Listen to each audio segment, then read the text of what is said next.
Assalamualaikum warahmatullahi wabarakatuh. Apa kabar saudara-saudara semua? Semoga kita senantiasa mendapat bimbingan Allah menuju jalan yang lurus. Ternyata fenomena telinga bersuara atau berdengung telah menjadi pertanyaan umum bagi banyak orang, terutama umat Islam. Banyak yang menyangka dan mengira bahwa mereka sedang digosipkan oleh tetangga atau dirasa-rasani oleh orang yang tidak suka dengan mereka. Namun menariknya, 1400 tahun yang lalu Nabi Muhammad juga telah membahas fenomena telinga berdengung ini. Masya Allah. Beliau mengajarkan bahwa jika seseorang mengalami telinga berdengung, itu berarti mereka berada di tingkatan tertinggi di alam roh atau malaikat. Dalam pandangan medis, tinnitus atau apa yang umumnya kita kenal sebagai telinga berdenging adalah suatu kondisi yang dialami oleh sekitar 15% hingga 20% populasi, terutama pada lansia.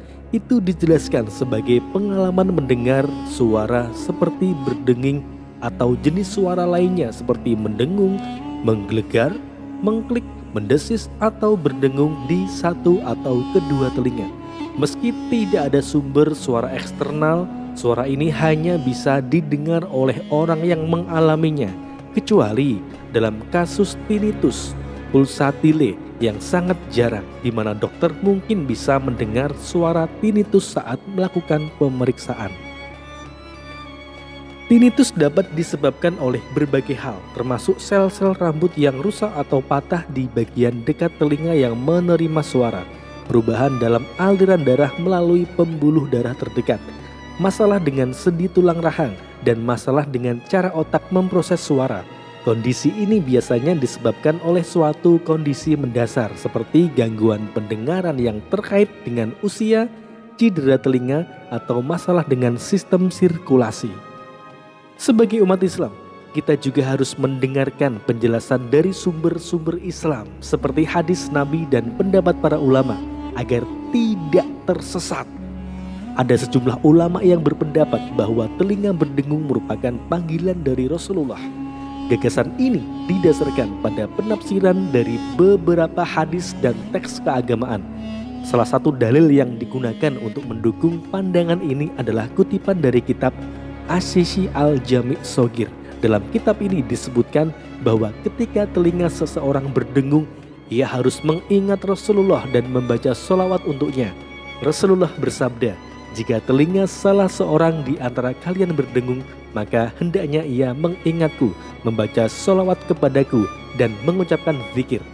Semoga Allah mengingat orang yang mengingatku dengan kebaikan." Teks ini diinterpretasikan oleh beberapa orang sebagai bukti bahwa telinga berdengung adalah panggilan dari Rasulullah. Dalam hal ini, ulama menjelaskan, sebagaimana juga telah dikemukakan oleh Imam Abdul Rauf Al-Munawi, bahwa telinga itu berdengung hanya ketika datang berita baik, yaitu bahwa Rasulullah telah menyebutkan pemilik telinga yang berdengung tersebut dengan kebaikan di alam al-mala atau majelis tertinggi di alam roh. Penjelasan mengenai alam roh bisa merujuk pada pemahaman ma'rifat. Seorang sufi memandang fenomena seperti telinga berdengung bisa ditafsirkan sebagai tanda atau simbol dari komunitas antara manusia dan alam semesta atau antara manusia dan Allah. Dalam beberapa tradisi sufi, misalnya telinga berdengung bisa diinterpretasikan sebagai suara dari dalam diri yang mencoba untuk berkomunikasi atau memberikan pesan. Imam An-Nawawi dalam kitab Al-Zakar juga mencatat hadis yang menjelaskan bahwa ketika telinga kita berdengung, kita disebutkan di alam gaib. Hadis tersebut dinyatakan sebagai hasan, meskipun tidak secara spesifik menyebutkan tentang alam malakut. Nabi Muhammad hanya mengatakan bahwa siapapun yang telinganya berdengung harus membaca bismillah dan berdoa agar Allah menyebutkan namanya dengan baik. Ini menunjukkan bahwa Allah menyebutkan kita dengan baik, bukan hanya di alam malakut, tetapi juga di luarnya, bahkan melebihi alam jabarut. Meskipun Allah tidak terbatas pada tempat tertentu, kita tidak mengetahui dengan pasti bagaimana Allah berbicara. Mungkin Allah menyampaikan pesannya melalui alam-alam lain. Hanya Allah yang maha mengetahui tentang hal ini. Telinga berdengung memiliki kemiripan dengan tanda melalui mimpi. Rasulullah pernah bersabda bahwa siapapun yang bermimpi bertemu dengan beliau sebenarnya telah melihat kebenaran. Namun kadang-kadang kejelasan dalam mimpi dapat dipengaruhi oleh pemahaman kita tentang hakikat Nabi dan kecintaan kita terhadapnya. Jika kita belum memahami dengan baik hakikat Nabi, maka penglihatan kita dalam mimpi tentang Nabi dapat menjadi kabur. Namun Rasulullah menegaskan bahwa di akhir zaman hampir semua mimpi orang yang beriman adalah benar. Mimpi ini merupakan warisan dari para nabi dan termasuk dalam ilmu inti yang dihormati oleh para ulama. Bahkan Imam Bukhari dan Imam Tirmidzi memiliki bab yang berhubungan dengan penafsiran mimpi dalam kitab Sahih mereka. Dalam konteks ini, pandangan makrifat menekankan pentingnya pengalaman pribadi dan interpretasi individu. Setiap orang mukmin mungkin memiliki pengalaman dan pemahaman yang berbeda tentang fenomena seperti telinga berdenging atau mimpi bertemu Nabi. Yang terpenting adalah setiap individu berusaha untuk mencari kebenaran dan pemahaman spiritual melalui pengalaman dan pengetahuan mereka sendiri. Namun yang perlu dicatat, tidak semua orang setuju dengan interpretasi ini. Beberapa orang berpendapat bahwa hadis yang menjadi dasar dalil telinga berdenging tidak bisa dipertanggungjawabkan. Al-Bukhari menyatakan bahwa perawi hadis tersebut adalah mungkar wa hadis atau perawi yang tidak bisa diterima hadisnya. Selain itu, dalam hadis tersebut tidak ada keterangan bahwa telinga berdenging adalah tanda panggilan Rasulullah. Hadis tersebut hanya berisi anjuran untuk membaca sholawat ketika telinga berdenging. Apabila telinga kalian berdenging, hendaklah dia mengingatku dan membaca sholawat untukku. Serta hendaknya dia mengucapkan semoga Allah mengingat orang yang mengingatkan dengan mendoakan kebaikan.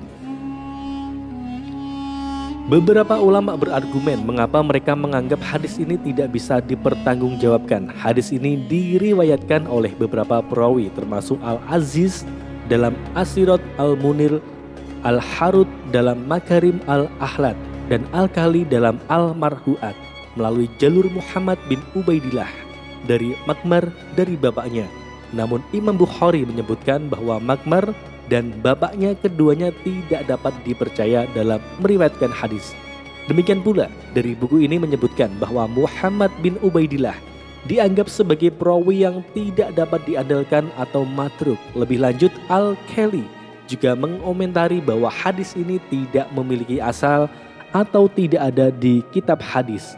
Dan Muhammad bin Ubaidillah dianggap sebagai perawi yang tidak dapat dipercaya. Namun Bukhari, oleh karena itu menurut mereka hadis ini tidak dapat dipertanggungjawabkan dan tidak perlu diperhatikan apalagi dijadikan acuan.